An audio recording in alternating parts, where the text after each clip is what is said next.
Social selling. The actual revenue that we've made during those 2 days was $314,000 for the first 48 hours of our exclusive VIP access. So that was really a good time for us because we were basically validating our strategy on the first day of the opening of the exclusive offer.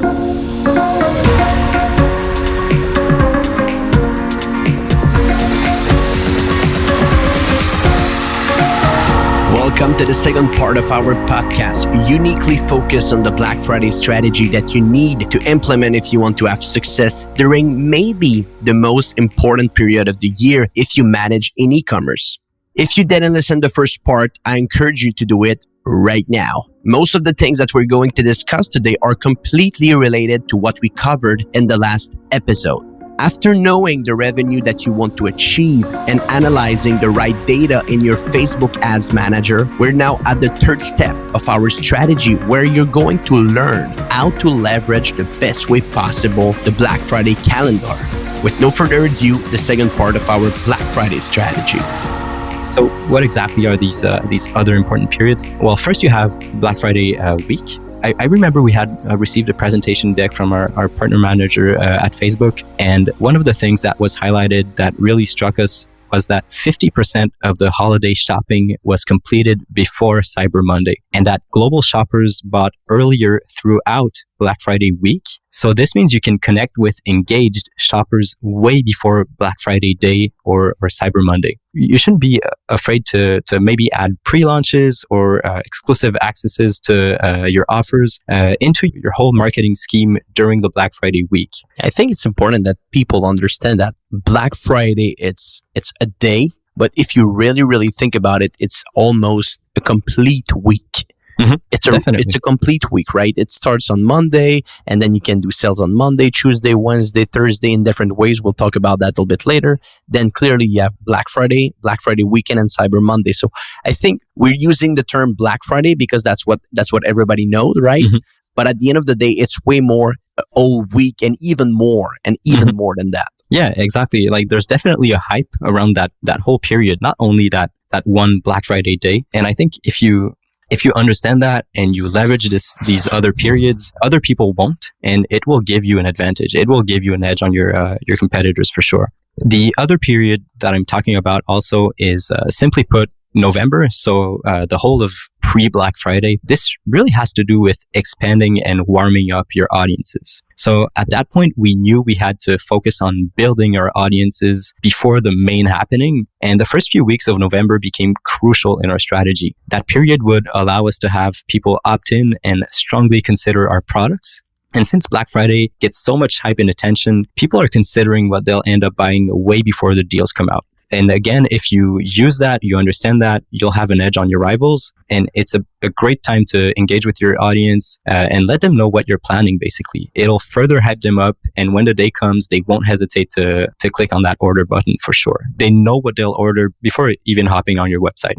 Of course. And I think you just need to consider yourself as a consumer at some point, right? Mm-hmm. I'm pretty sure that people who are listening to the podcast today, what they bought last Black Friday or what they're going to buy next Christmas, it's not something that just happened in one day. They thought about it for a couple of weeks. It's the same thing online. You need, as an e-commerce, to make sure that your clients understand exactly what you're going to do as a promotion for Black Friday. And it doesn't happen one day before. It happened a number of weeks before. And I'm pretty sure we're going to discuss that a little bit later. But by doing so, you're able to make sure that they understand what they're going to buy. Because remember, the client that we're taking the case, that we're doing the case study around it today, this client has a sales cycle of almost 4 weeks. Mm-hmm. It took usually 28 days before people were making a purchase. If we go back to the numbers, we'll be able to see that. I think the conversion was 3 to 4 times higher after 28 days compared to 1 day. Mm-hmm. So first, it takes more time for people to make a purchase. It's just normal. They need to shop. And 2, again, it's very important to remember that by doing that, you're able to just have a competitive advantage, since if you only advertise during the Black Friday period, it's too expensive. It's just too expensive. So there's so many leverage that you can get by advertising massively before the Black Friday day or before the Cyber Monday. Definitely. And if we take a step back, I think we could have even added a fourth period, because we emphasize a lot on preparation and building up these audiences. And the fact is that many of the people who will end up buying on Black Friday day or during that whole period are people that you warmed up for the whole year. A lot of audiences that you're building throughout the year will end up being the people who buy on Black Friday. So they're considering your product for many months. And then you just want to make sure you kind of warm them up again in the weeks prior to Black Friday. And on that day, I mean, they've considered your product for many months. Now's the best time for them to cop them. So it's just natural that a lot of people will end up buying on that day. And it's just super important for businesses to understand that and to leverage these warmed up audiences. Exactly. So, Nate, let me just do a recap a bit, because I think we're giving a lot of data and a lot of information to the audience. So we have the strategy that we're talking about today. It's a 4-step strategy. So if we just go back, first thing first, making sure that you know exactly what you want to achieve. Okay. Making sure that you know exactly what you want to achieve. You need, in the first bucket of the strategy, knowing the exact revenue that you want to achieve. And from the moment you understand the kind of revenue that you want to achieve, you're able to plan your inventory. You are able after that to plan your marketing budget. And at the same time, knowing what kind of offer you're going to do for the Black Friday period. Remember, the client that we're talking about today, he had a lot of inventory. He had a but a revenue objective of $500,000, so $500,000 with a $100,000 investment. And with that in mind, he knew exactly what kind of profit margin he can generate from that. So he gave us a 60% offer that we could use for the period. From the moment we're able to know exactly what we want to achieve, Nate said it, we need to analyze what we have in front of us. And what we analyze what the client did the year before for Black Friday. So the year before, we analyze 3 things. First, the CPM. So how much it costs to reach 1,000 customers. The number 2, the conversion window. How much time it takes for a client to buy a product after this client saw an ad on Facebook. And the number 3, what kind of audiences are performing more? Is it cold audiences? Is it warm audiences? So we needed to know what kind of people are converting more during the Black Friday period. And after that, when we have this information, when we know that we cannot invest massively during Black Friday, we need to do that a little bit before. We've been able to look at what kind of period we have in front of us, right? What kind of period we have in front of us. So the first period, Nate, correct me if I'm wrong, that we talk about was like just the Black Friday normal, right? The Black Friday day, Black Friday weekend, and Cyber Monday. Second period, the Black Friday week. So the week just before the Black Friday that you mentioned, so many people are buying stuff. And then, the third period, which is the whole month of November, where we need to warm up our audiences. Yeah, exactly. Great recap, honestly. And that really leads us to our fourth point, which is building the strategy and timeline.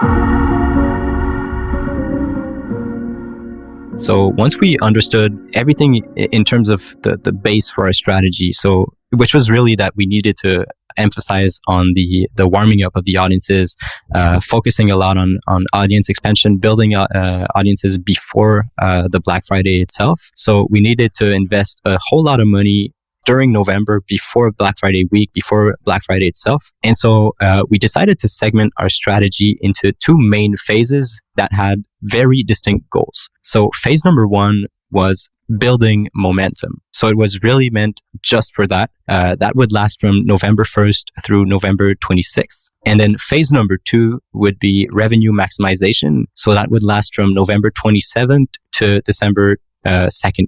So November 27th in 2019 was the Wednesday just before Black Friday, and December 2nd was a Cyber Monday. And for people who are listening, we chose November 27th, so we started our Black Friday revenue maximization phase for this specific client on a Wednesday, but you could also start it on a Monday. It doesn't change that much. It just, as long as you understand that you don't start all your Black Friday promotion during the Black Friday. You need to do it a little bit before. Exactly. I think it's a great thing to point out. You don't have to start it on a Wednesday. The idea here is just to leverage that period before Black Friday. So a lot of people are already engaged shoppers at that point. So you don't want to be missing out on these opportunities because other people will open up their deals at that point. So it's just a matter of making sure you secure some revenue during that week. And so in preparation for both of these phases, we decided to split up the budget with 50% of our investment going to build momentum.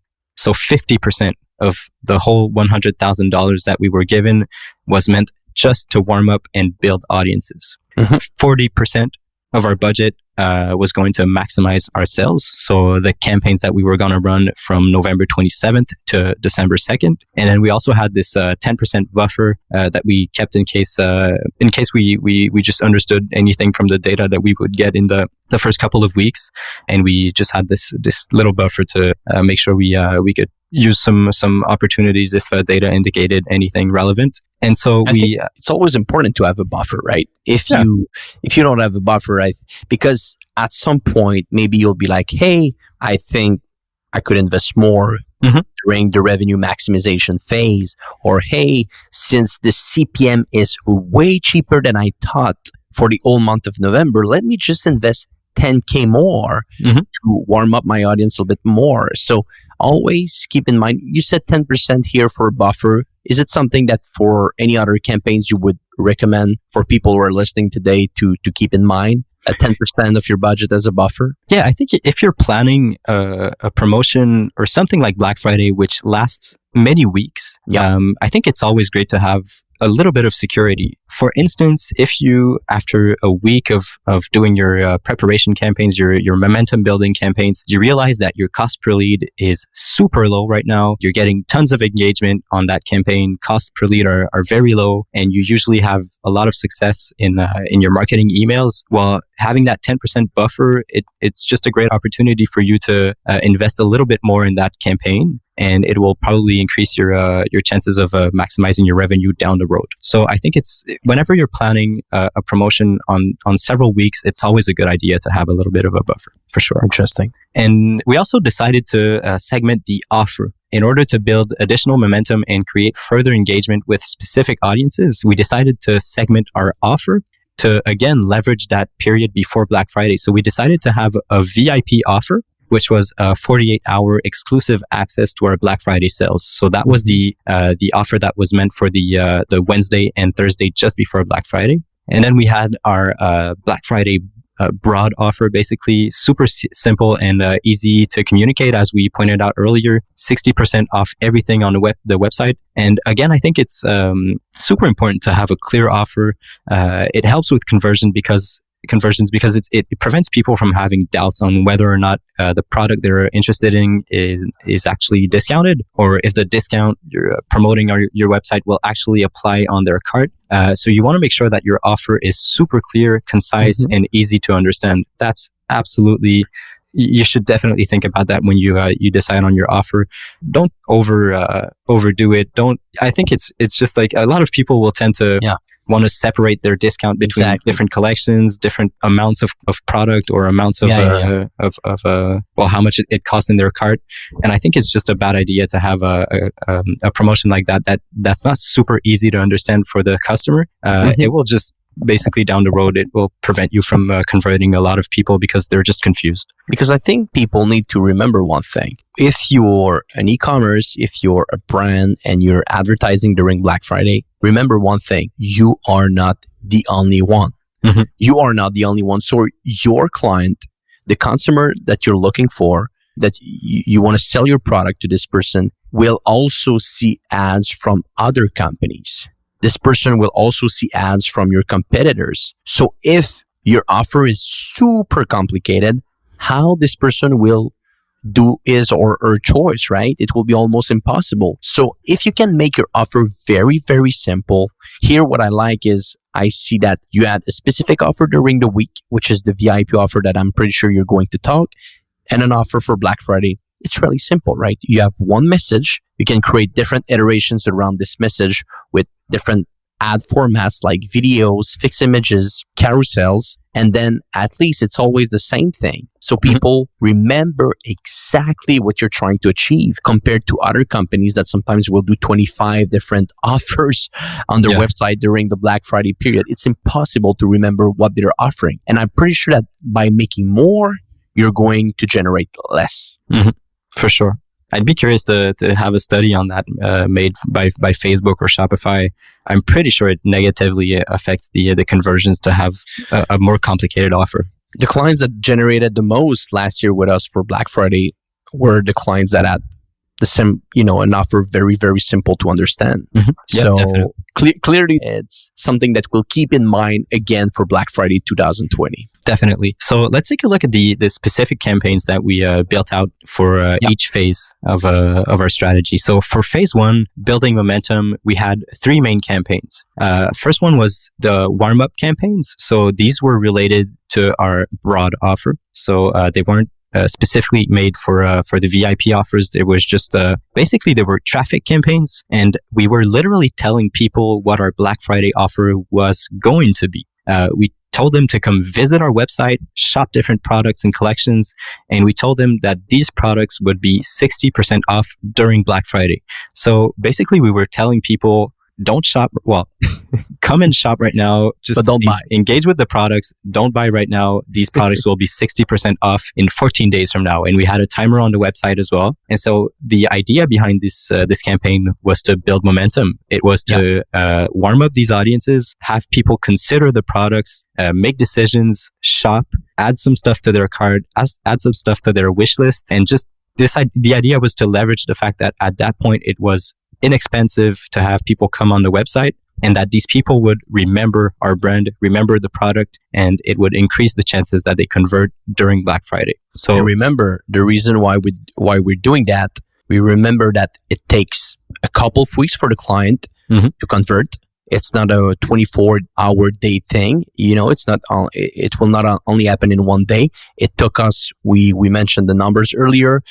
3 to 4 weeks. With the 3 to 4 weeks, the conversion window was 3 to 4 times higher than on a one-day thing. So very important to remember that. And also what it does, if you bring a lot of people on your website, automatically it creates big remarketing audiences. And, I think everybody would say yes to have bigger remarketing audiences, right? Yeah, for sure. Especially considering that on the day of Black Friday, it costs so much to advertise. You want to make sure that the money you're spending on that day goes to the proper audiences. We took a look at it earlier, and we saw that our warm audiences were performing around 4 times as much or better than our cold audiences. So on the day of Black Friday, everyone's bidding on the platform. It's super expensive to advertise. You want to make sure that money goes to the right people. Exactly. So why not warm up these audiences before Black Friday? That was the whole idea behind these warm up campaigns. The second campaign was the lead generation campaign. So that was related to our VIP offer. And our goal here was to make people commit by giving their email address. And the way we built the funnel was we were basically telling people, we have this VIP offer. Some people will get 48 hours exclusive access to our VIP offers. A lot of products will end up being sold out. So we were playing on scarcity, a bit also on urgency, and we were making people commit to something by giving their email address. We also had different types of funnels also on the thank you page, where we were telling people to come on the website and shop different collections. We had warm up emails as well. So anytime someone would opt in, they would receive a first email, a second email talking about this collection or that collection, and just reminding them that the deals were coming and that they opted in for a reason, and keeping them warm, basically. And remember, this email, sorry to interrupt you, but this email works a lot, because it's not only someone who gave you their email to participate to a contest.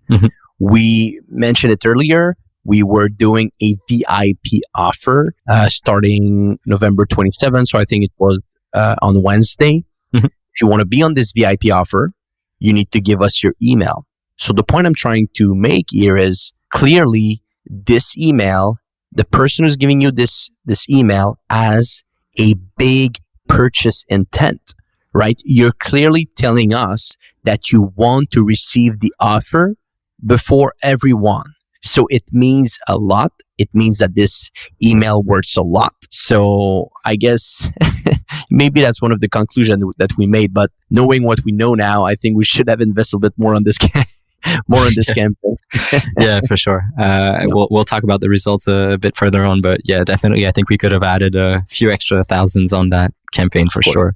And the third campaign to finish up these campaigns for phase one, which was building momentum. The third campaign is the Black Friday countdown campaign. So the main goal here was to give people a reminder and hook them up one last time before our offer was launched. So we were retargeting our already warmed up audiences, so people who visited our pages during November, to just count down to the launch of the offer. So there was, I think that the content was segmented into three phases. So we had like 72 hours before the launch, 48 hours before the launch, and then 24 hours before the launch. And we were targeting all these people that we had warmed up previously during the month, just to give them that final hook, that final reminder before Black Friday. So let's do just a recap here, because we're giving a lot of information, and I think it's very important that the audience remember most of the thing that we're discussing today, because clearly it's a playbook for your next Black Friday. What we're telling you right now,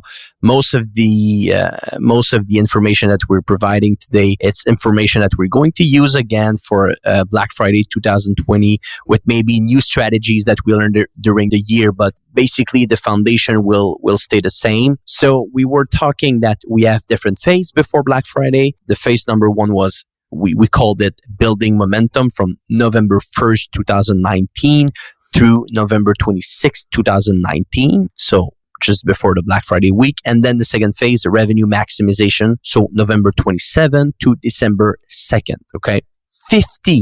Very important to remember, 50% of our $100,000 investment was, so 50% of this investment was made before Black Friday. Okay. So clearly in our building momentum phase, we, with this $50,000, we warm up our people by bringing them on our website, telling them exactly what kind of offers we are going to do. We generated a lot of emails also by doing some lead generation campaigns. And last but not least, we did what we call the Black Friday countdown campaign. So all the people who interacted with our brand in the past couple of weeks, past couple of months, we showed them a countdown, telling them, hey, Black Friday is coming in 72 hours, 48 hours, 24 hours.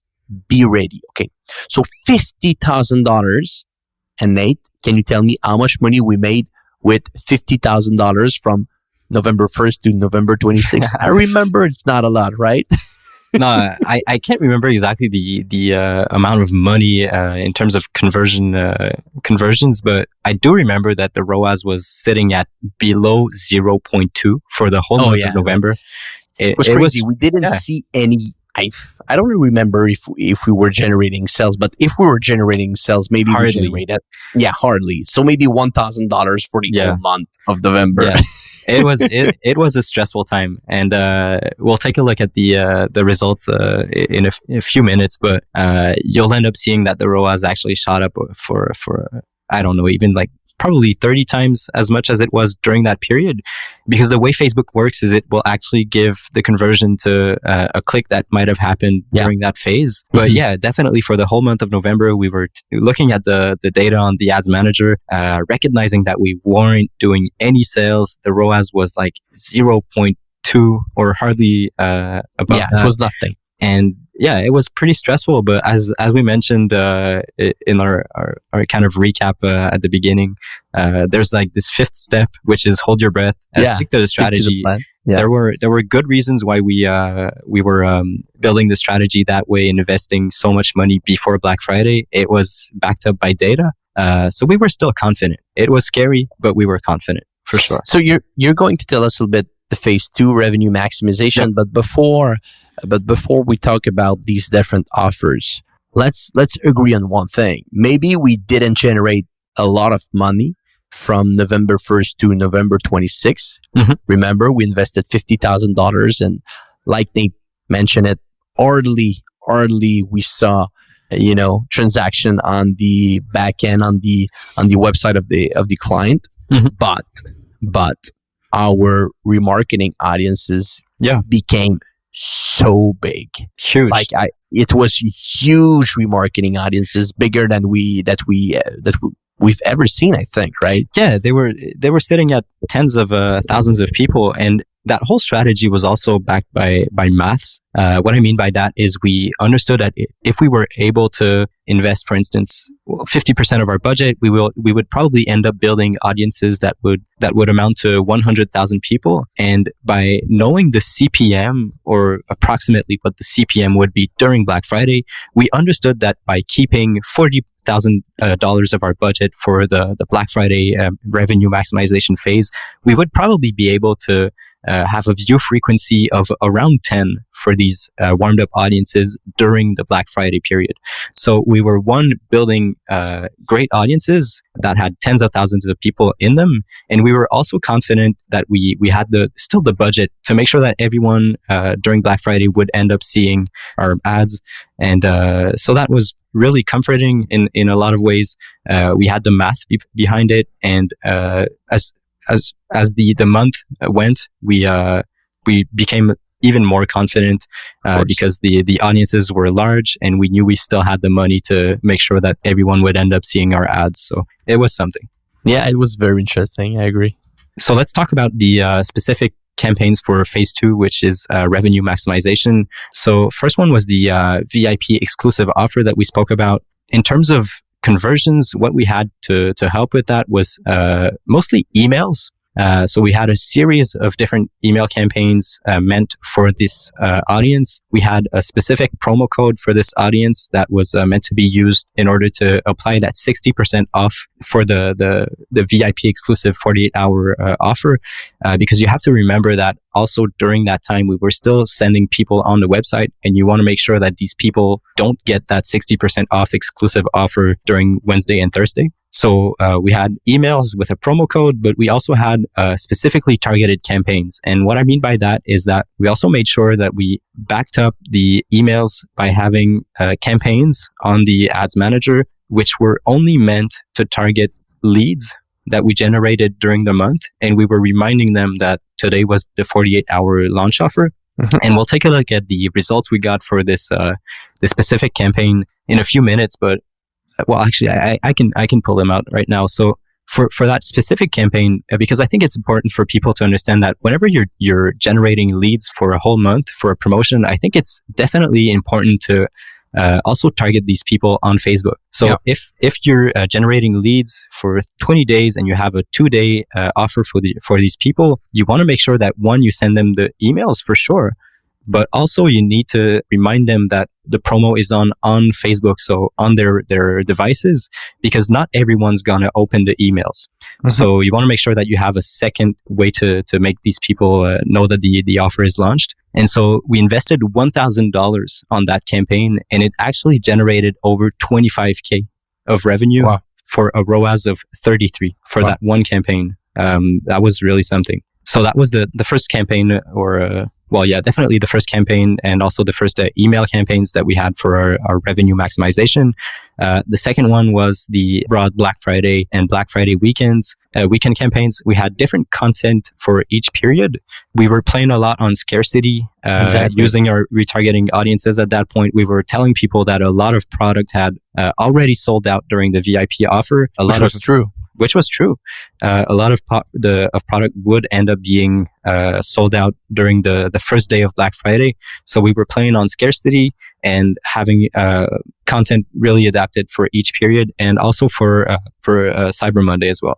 So I think it's important that people. It's debatable because maybe people will say, okay, if I integrate new creative during the weekend, new creative during Monday, it will start the learning phase on Facebook. And maybe because of that, Facebook will not optimize my ads the best way that usually they would do. But here we use different creative almost every day, right? Mm-hmm. Because we wanted to work and use the scarcity effect. Yeah. Because it's true. People sometimes will see an ad, and if we're telling them, hey, Black Friday is finishing in a couple of hours, It's true. It's Black Friday. Then you can say, hey, Cyber Monday is finishing in a couple of hours. It's true. It's Cyber Monday is finishing in a couple of hours. Even if the offer is the same,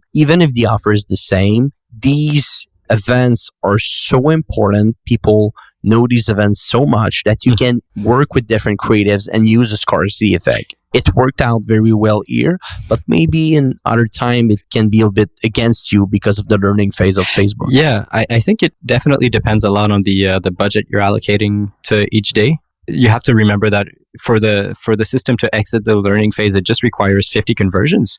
So if you're setting like a $5,000 budget for your Black Friday day and then your Black Friday weekend, I think it will take like 20 to 30 minutes for Facebook to exit the learning phase with a budget that large. So at that point, I think you're well, in that context, you definitely have an advantage of using scarcity or different hooks by changing your visuals and messaging. And the learning phase won't affect so much your results down the road, I think. So you're better off using different hooks and changing your visuals if you have the budget to back it up, for sure. Okay, cool. So we know what you did to warm up your audience. We know the structure that you have in mind to make sure that your revenue maximization phase perform a lot. Now, the big question, what kind of results did you get? Yeah. So for the 48-hour exclusive VIP access, so during the whole Black Friday period, we generated over 7,700 leads at an average cost of $369. Overall, we spent $28,000 on lead generation campaigns, and they generated around $123,000 in revenue for a ROAS of 433. Wow. And as I pointed out earlier, one mistake that we did was underestimate the effectiveness of our Facebook campaign to target these lead users. We invested only $1,000 on this campaign that I spoke about earlier, and it actually generated $25K of revenue for a ROAS of 33. So I think we could have invested more on lead generation and even more on retargeting these leads during the 48-hour exclusive offer. And the actual revenue that we've made during those 2 days was $314,000 for the first 48 hours of our exclusive VIP access. So that was really a good time for us because we were basically validating our strategy on the first day of the opening of the exclusive offer. And remember one thing, guys. I'm looking at the numbers, $314,000 in sales with the 48-hour VIP offer. And let's say that's exactly what happened. You start your Black Friday with already $300,000 in sales. So it shows the effectiveness of this Black Friday week. If you only start advertising your offers for Black Friday, you can lose so much. It generates so much confidence to just have this amount of sales already made just because of a strategy that you planned earlier. Now you start your Black Friday weekend, your Black Friday day, and this extra $10,000 of buffer that you kept aside, now you're like, hey, with all the money that I already made, I feel very confident to invest it right now. So I think I just want to put a bit of emphasis on this specific aspect. The Black Friday week is a thing.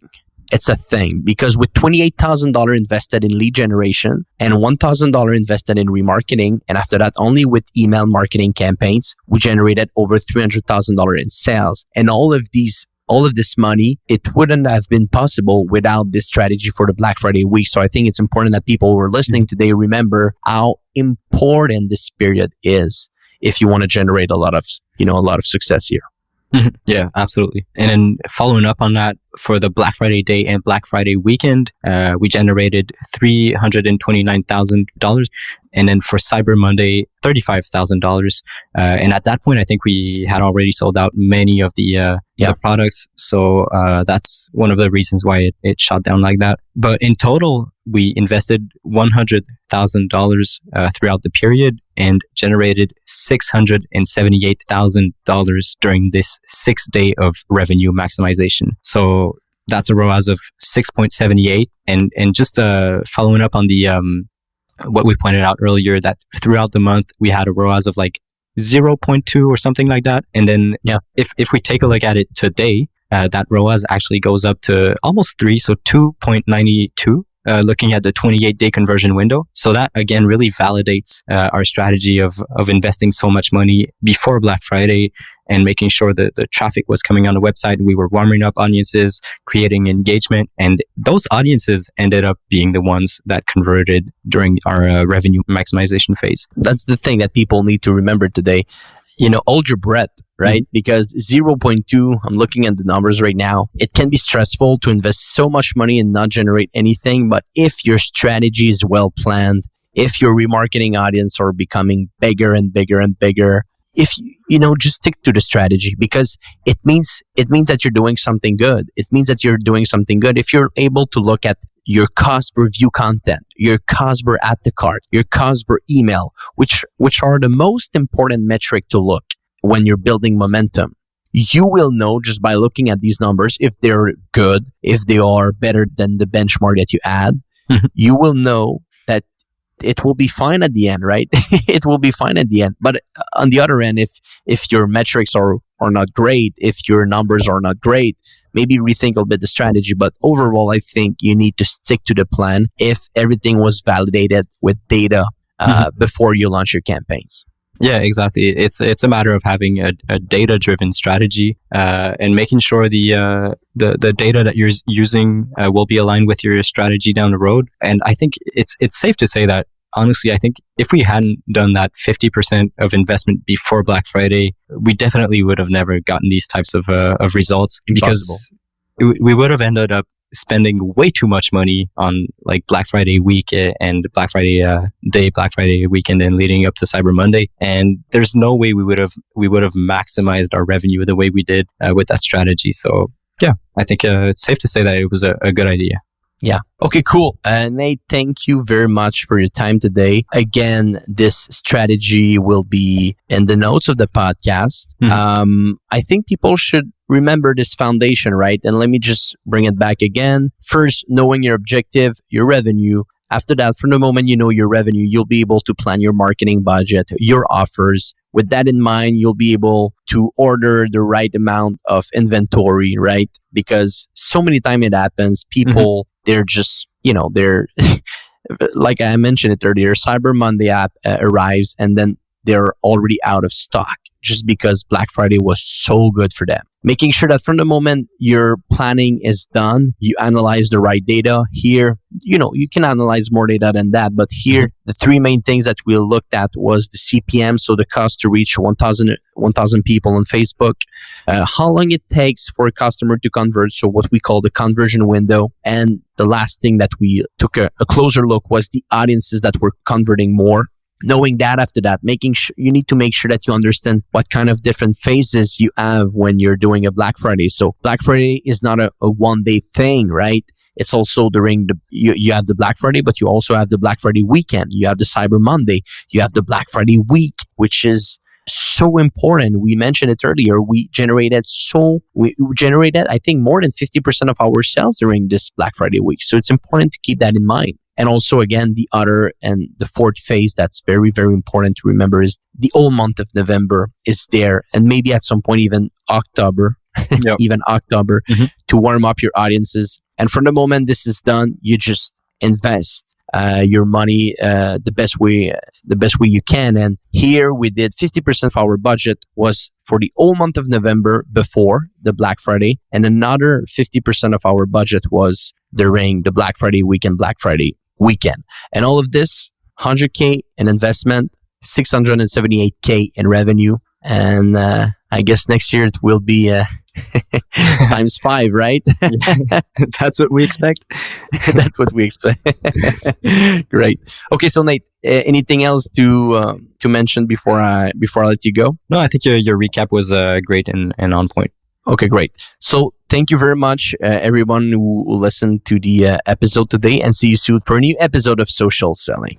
Social Selling. Social Selling.